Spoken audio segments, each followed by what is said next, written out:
Hello, welcome in. If you're here listening to this podcast, that means you are destined for something great, and we both know it to be true. So without further ado, welcome to the Dark Matter Podcast.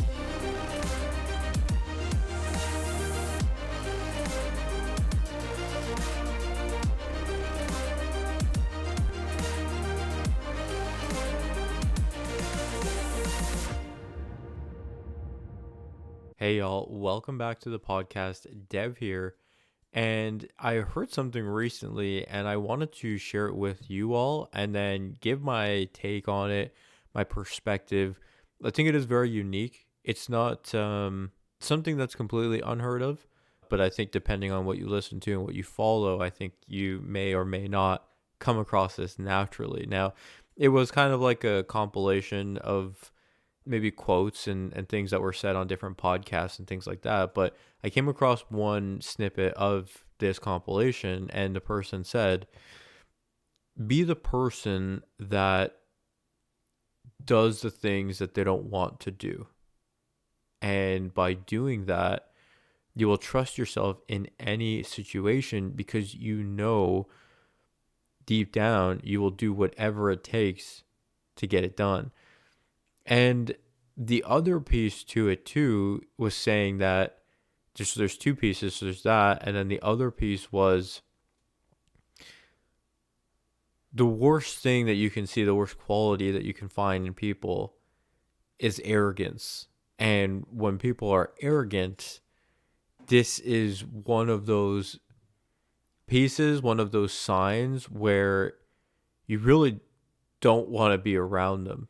And so I want to share, these two things. And I felt like it was very interesting because this kind of is one of those things that, and in the podcast, I always share this. I always feel like this information is so timely for people. I feel like I've kind of seen it, I've heard it, and then I hear this and I'm just like, hey, I have to talk about this. And so for the first piece of, do the things that you don't want to do because you'll always trust yourself to do the things that you have to do to get things done. I love it, and I was thinking about this the other day. Regardless of what facet of life you're looking at, whether it's training, whether it's your job, whether it's your business, whether it's in your relationships, right? Like we're always going to be put in situations where we have to make a decision. And if we do the things that we don't actually want to do all the time, then when the decisions come easier, it makes it feel worth it, right? Now, what does that mean?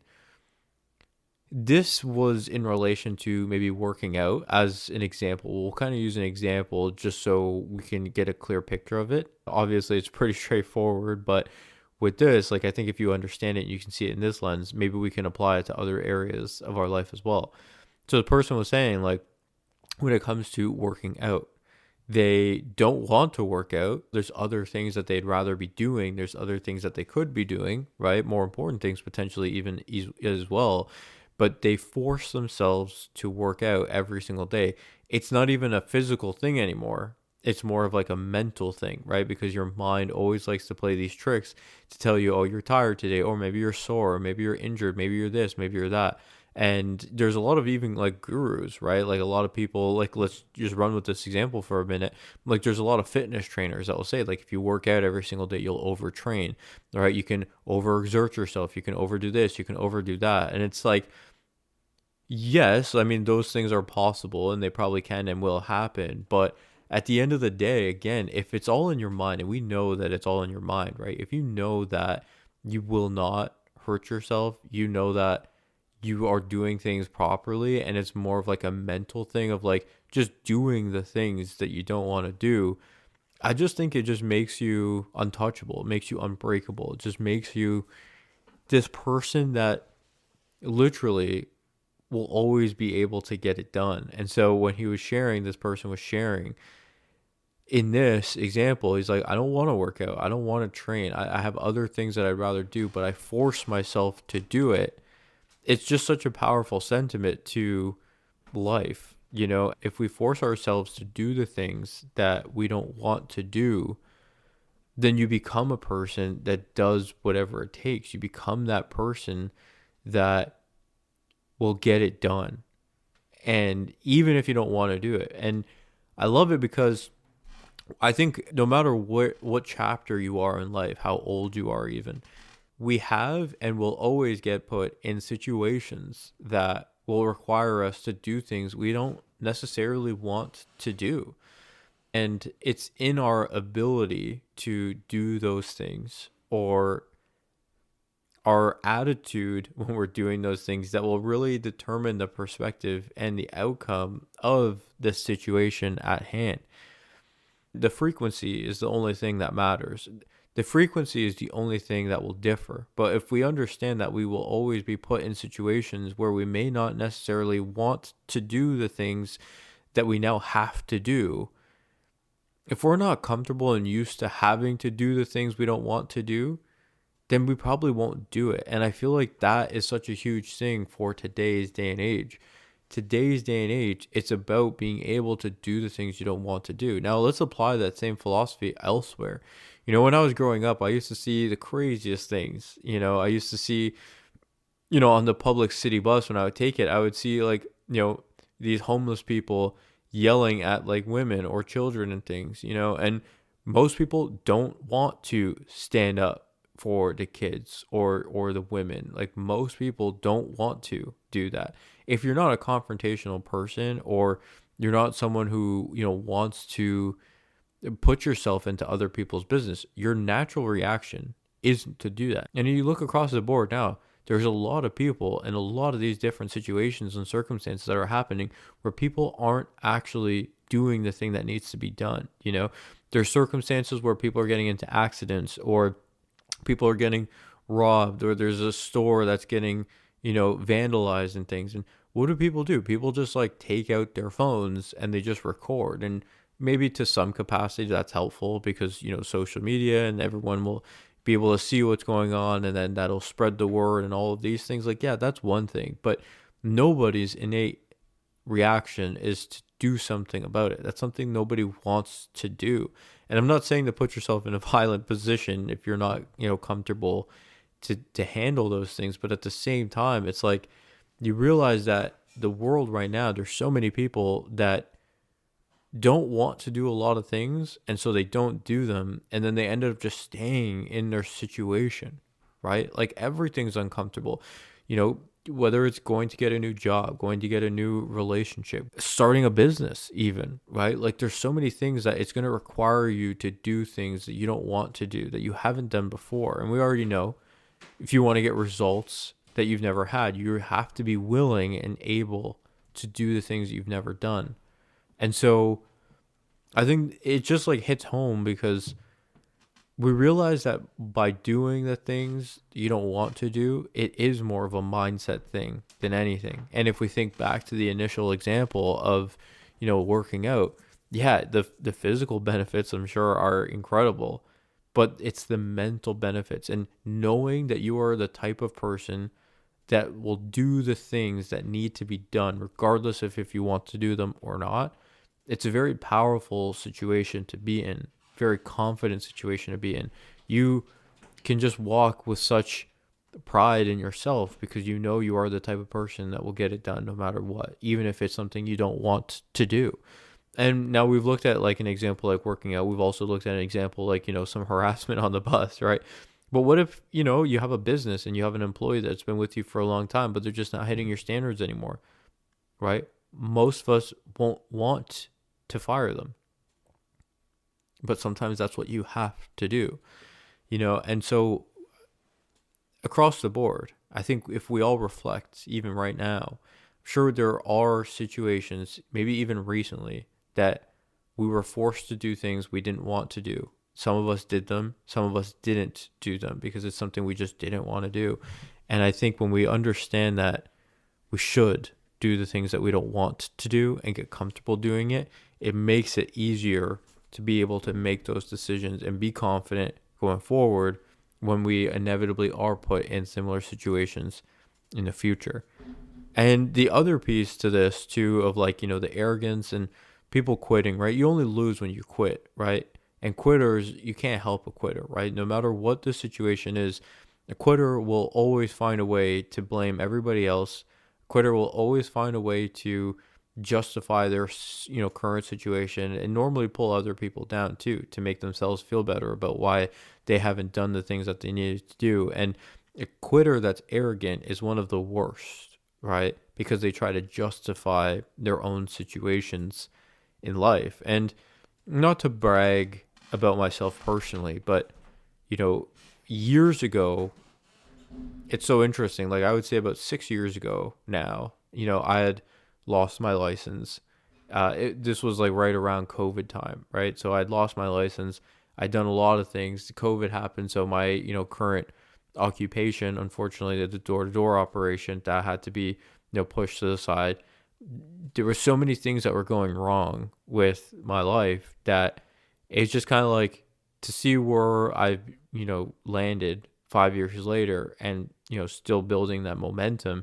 It's incredible, for someone to be in that sort of worse off situation and to really recreate themselves and get on top of all the things that they fell behind, and to now start a business after scaling another business. Like, it's pretty incredible. And the worst thing is, I have some friends that are close to me that were in very similar situations. That's the worst, right? When you have people that are in similar situations, we're the same age, we went to the same school, we grew up in the same area, but some people just think it's either luck or it's something that they can't do. And it's the arrogance in asking, like, Dev, what did you do? How did you get yourself out of a situation that seemed like there was no way out? How did you do it? And instead of asking that and waiting for a response, being happy and grateful and thankful for me literally laying out a roadmap for you to get out of your own situation, it's like this arrogance of, oh, well, I've tried that, or, oh, that doesn't work, or, oh, my situation's a little different. And I think in those sorts of situations, it is, one of the worst qualities. And I think now, as we continue to grow, and we've got some exciting things planned as a quick sidebar, but it's really interesting because as we continue to grow, as I continue to grow, as Jess continues to grow, as our business continues to grow, as everything continues to move forward, we're going to be very conscious of arrogance as a quality that we do not want to be around. Because if someone is arrogant, that means they just really aren't, they do not possess the values and the qualities of a person that we feel can really move things forward in the right direction. Usually they're not coachable, not teachable. Usually arrogance comes with people that have quit or are quitters, right?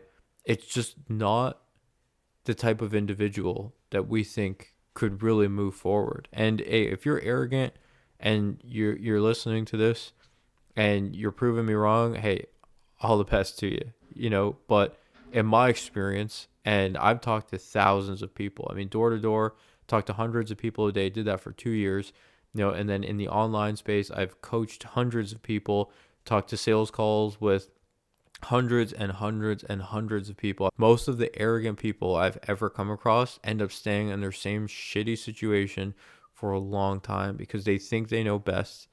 They don't know how to be grateful. They don't know how to be humble. And these, unfortunately, are the qualities of someone where if you know someone that's arrogant, I know if you're listening to this and you know someone that's arrogant, you 100% see all of these qualities. And I would just say, from my own perspective, I'm not ever going forward going to allow people that are arrogant in my circle again. And I would highly recommend that you do the same. Of course, you have the agency to do and make whatever decisions you would like. But I think for me personally, if I see that quality, I cannot allow it. So yeah, I thought the podcast as a whole was just very interesting. Again, there were just like little snippets, and the first snippet being like, be a person that does the things that you don't want to do. Understand it's more of a mentality thing than anything, and I wholeheartedly believe it. And the other thing being, quitters are quitters, and arrogant quitters are the worst. I feel like that really does, hit the nail on the head. And when I have people, like I said, that literally had the same situation, same upbringing, same step-by-step thing, but now I've, created two businesses, now have an agency, fantastic relationship. I've moved countries. I have an online business. I can do all of these things where they're very stuck in the same situation they were years and years ago. You would think that, giving me the blueprint on how to get out of your situation would be useful and helpful, but to get hit with, the I've tried it kind of rhetoric, it's not insulting, but it feels that way, So just be conscious be conscious of your surroundings, be conscious of your mentality, be conscious of, who you allow in your circles, because could end up slowing down your progress or allowing you to quantum leap and make more progress than you ever thought possible. So hope you enjoyed today's episode. I think it was a pretty short and sweet episode. I feel like this is just, I wanted to share this because I feel like, again, like it's a very timely thing, as it always has been. As always, links are in the comment section below if you want to check out a little bit about what we do, how to connect, all that jazz. And as always, y'all, I'll catch you on the next one. If you enjoyed today's episode, please like, comment, share, subscribe to it all. I appreciate it. And as always, I'll catch you on the next one.